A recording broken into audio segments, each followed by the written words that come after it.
গেছে কালকে মানে আমরা স্কুলে গেছিলাম না, পরে ওই হ্যাঁ বলতেছে কি হ্যাঁ আম্মু, তার নাম ইসমাইল।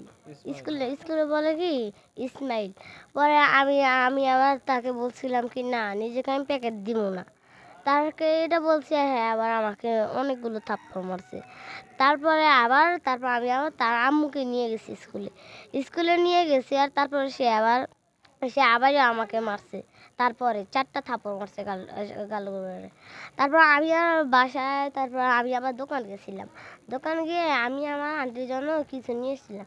তারপর সে বলে কি তুই কি আমার প্যাকেট দিবি না? আমি বলি কি না আমি দিব না। তার লাগে আমি এটা বলছি দেখে সে সে আবার বলে কি তো কালকে স্কুলে গিয়ে ধরবো, আমি এখানে ধরবো না। তারপর আমি বলছি কি আচ্ছা নিজে ধরে না, আমি নিজে আম্মুকে নিয়ে যাবো। এটা বলছি দেখে সে আবার বলছে কি দু একটা থাপ্পড়। তারপর আমি আবার এখানে এসে বলি কি আপনি থাপ্পড় মারেন, এখানে আমার দাদাও আছে, আমাকে আপনি মারতে পারবেন না। তারপর এটা বলছে, তারপর আবার তার আম্মুও বের হয়ে আসছে। তার আম্মুর কাছে আবার আমি আমার আম্মুকে নিয়ে গেছি, তাদের ঘরে নিয়ে গেছি। আর পরে বলছে, আমার আম্মু বলছে কি থাক তুমি আর মারামারি করো না। পরে আবার গেছে কালকে স্কুলে মারছে পরে আমার হে হে হে ইসমাইলে মারছে। পরে আমি আবার আমার ভাইয়াকে বলে দিছি। আমি বলে দিছি আর পরে সে আবার আমার ভাইয়াকে গালি দিছে। পরে আমার ভাইয়া আবার মারছে আবার পরে আমাকে মাইরে আমাদের দুজনকে ওদিকে সরিয়ে দিছে। বল কি তুই ক্যালাসের সাথে দেখ তোকে কি মারাটা মারি।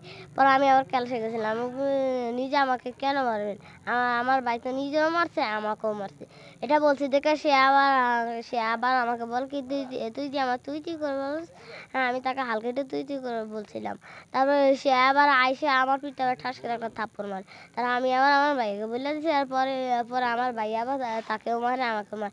পরে সে আবার কাঁদতে কাঁদতে সে তার মাকে নিয়ে যায় আমার মুখে। পরে আবার হেড স্যাররা বুঝিয়ে দিছে। গতকালকে আমার আব্বু তো রিক্সা নিয়ে গেছে, আম্মু গেছে হসপিটাল। তো সকালবেলা নাকি আমি এটা যাই না, সকালবেলা আর কি ওই যে আমার বোনকে মারছিল আর ওরা মানে বাচ্চা দুইজন মারপিট করছিল। ওইটা নিয়ে আমাদের হেড স্যার আছে স্কুলে, উনি আর কি মীমাংসা করে দিয়েছে। তো মীমাংসা করে দেওয়ার পর আমার ওই যে মেজো ভাই আর কি যে মাদ্রাসা পড়ে, ও নাকি ওনার ছেলেরও মারছে, মানে থাপ্পড় মারছে, আমার বোনকে থাপ্পড় মারে দুদিকে সরাই দিছে। তো এই ব্যাপারটা নিয়ে হেড স্যারও তো মীমাংসা করে দিয়েছে। আর তারপর আমার আম্মু আমার বাইকেও মারছে যে তুই ওর গাতে হাত দিলি কেন, ও তো আমাদের ছেলে না। যাই হোক তারপর ওনাদের ছেলেকে বুঝা টুজা দেওয়ানোর পর যাই হোক একটা মানে পরিস্থিতি নিয়ন্ত্রণ আসে। ওই সময় ইউসুফ যে উনি বাসায় ছিল না, যাই হোক আম্মু গেছে হসপিটাল, আব্বু বাসা নেই, জাস্ট আমরা দুইজন ছোটো ভাই ঘরে।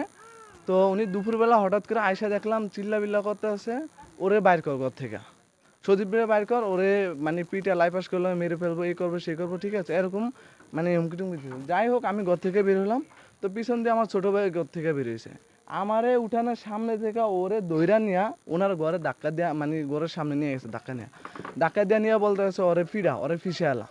যাই হোক ওরে নিয়ে গেছে, ওর সামনে ঘরে নিয়ে ধাক্কা টাক্কা দেওয়া নিয়ে মনে করেন যে অন্যরকম একটা পরিস্থিতি। তারপর কি হলো, উনি ঘরে গেছে, ঘরে যা প্রায় এত বড় একটা বেগ নিয়ে আসছে। বেগ নিয়ে আসা আমার ছোটো ভাই আমার পিছনে ছিল। উনি প্রথমবার যে আমার পাশে একজন আঙ্কেল আছে, উনি মানে বেগটা নিয়ে গেছে ওনার কাছ থেকে, ওনার আম্মু সহ ঠেকাইছে। উনি গেল আবার বেগটা নিয়ে আসা পর মানে আবার বাড়ি দিচ্ছে আমাকে, তারপর বাড়িটা আমার গায়ে লাগছে।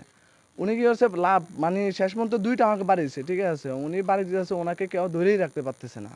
উনি যেন এইসব কাজ করতেছে, ঠিক আছে, এগুলার কি দেশে বিচার নাই? আমার বইনে আর তার ভাই হ্যাঁ স্কুলে গেছে। নাম বলো। আর কি ওর ঘর ওই ঘরের ইয়ার নাম আর কি ইসমাইল, স্কুলে বলে ইসমাইল, আমার বইয়ের নাম সুমায়া। পরে হেজায় গেছে, যার পরে হ্যাঁ সাদে গেছে, সাদে যা আমার বোনের ফিরেছে। আমার বোনে বললো যে বা দেখি আমার হুদুদি ফিরেছে, কালকে যা হয়েছে আর আমি খালি হেয়ার মাথায় একটু বিচার দিছে দেখে হিয়া আমার কাছে হাত দিছে। পরে আমি হিয়ারে 2-3টা থাওয়ার দিছি, থাওয়ার দেওয়ার পরে হিয়া গেছি গিয়া সাদে দেওয়ার পরে আবার হিয়া কী করতেছে কতর বোন আবার স্কুলে যাক, তারপর আমি আবার ফিরামো। পরে আবার সাদে গেছে আর আবার আমার বোনের ফিরেছে। পরে আমি যা আবার ফিরেছি, পরে হিয়া কানতে কানতে বাইর দিকে পড়ছে আর বিচার দিছে। বিচার দেওয়ার পরে ইহার ইহার মা গেল, আমার আম্মু গেল, যা এই জায়গায় ধরেন সব জায়গায় কথাতেই কয়া এই জায়গায় হেড স্যার আছে এইতে এই মিলমিশ কইয়া দিছে, এই জায়গায় সবাই পড়ছে। পরে ধরেন আমরা এই ঘরে খানা খাইতেছি, এই সময় তার বাপে আইসে, ইসব ভিতে আইসে ককি ওরে বাইর কর ওরে ফিসে এলাম। পরে আমরা দোনো ভাই বাইরে এলাম, বাইরানোর পর আমি যা খারাইছি এই জায়গাতে টান দিয়া ডাইরেক্ট এই জায়গা লয়ে আইছে। আগে প্রথম এই বাড়িতে আমরা এ বাড়ির গদ্দর করছি, জায়গা জমিন আমার বাপের নামে জমিন, ওদেরকে ভাগ্যটা দেনে দেখে আমার বাইরে একবার ইট মারে, আবার আমার বাইরে ওকুলে কোবাইতে ধরছে, এখানে একবার বডি লিয়েছে, আমাকে দোনো বাপ হুতে আমরা দুই ভাই দোনো বাপ হুতে বাড়ি তার কেউ ছিলাম না। দ্বিতীয় নম্বরে হেয়ার পরে যখন জায়গা জমিন মাফ হয়ে গেছে, আবার এই দরজা মাটি হালাইতেছি, এই ফলা এই যে আমার মেয়েটারে চোখ ফাঁসায় কোপ দিছে, বাইকটা কপালে লাগছে অন্য এই ইসবের ছেলে ইসমাইল। তো এই কোপ দেওয়ার পরে যাও হেয়ার পরে আমরা আবার ডাক্তার দ্বারা লয়ে গেছি, নিয়ে আর নিজেরা চিকিৎসা করে আইসি যাক বাড়াবাড়ি করিনি। কাল অতি সংক্ষিপ্ত কথা হলো, কালকা পরশু দিন আমার মেয়েরে ফিরেছে, তাও আমি জানি না, আমারও বলেনি। কালকা ফিরেছে আমারে তাও বলেনি, আমি তো গাড়ি চালাইতেছি, আমার আমরা হয়েছে করবো এই জন্য বলেনি, হয়েছে দরকার নেই রয়েছে। বিয়ে লাগালে আমার ফোন দিয়ে আমার ছেলে কইতে তাড়াতাড়ি আপনি বাইতেন, আপনার জরুরি দরকার আছে। আয় শুনি যে আমার মেয়েরে ফিরেছে, আমার ছেলেরে ফিরেছে, বেটলে এনে ফিরেছে, জিয়া ভিডিও করতেছে, হেয়ারে তলে ফিরেছে, হেয়ার গাছ আমরা দেখলে আছে তো যাবেন যে কী ঘটনাগুলি ঘটাইতেছে ওরা। এখন আমি চাই যে এটা আমার এই বিচারটা হোক সুস্থ বিভাগ, কীভাবে আমি পাইতে পারি। বহুত ক্ষমতা দেখাইতেছে, আমার ছেলের হুমকি দিয়েছে যে আমি এই ফাঁকার মাথায় আসো, তোরা আমি শিক্ষা দিম, এই ভিডিও লিখে যাই ফাঁকার মাথায় শিক্ষা দিম। কোন ক্ষমতাতে পাইতেছে, কীভাবে পাইতেছে এটা আমি জানি না, কিন্তু এখন আমি চাই যে আমার দেশের প্রতি ন্যায় বিচারটা আমি চাই।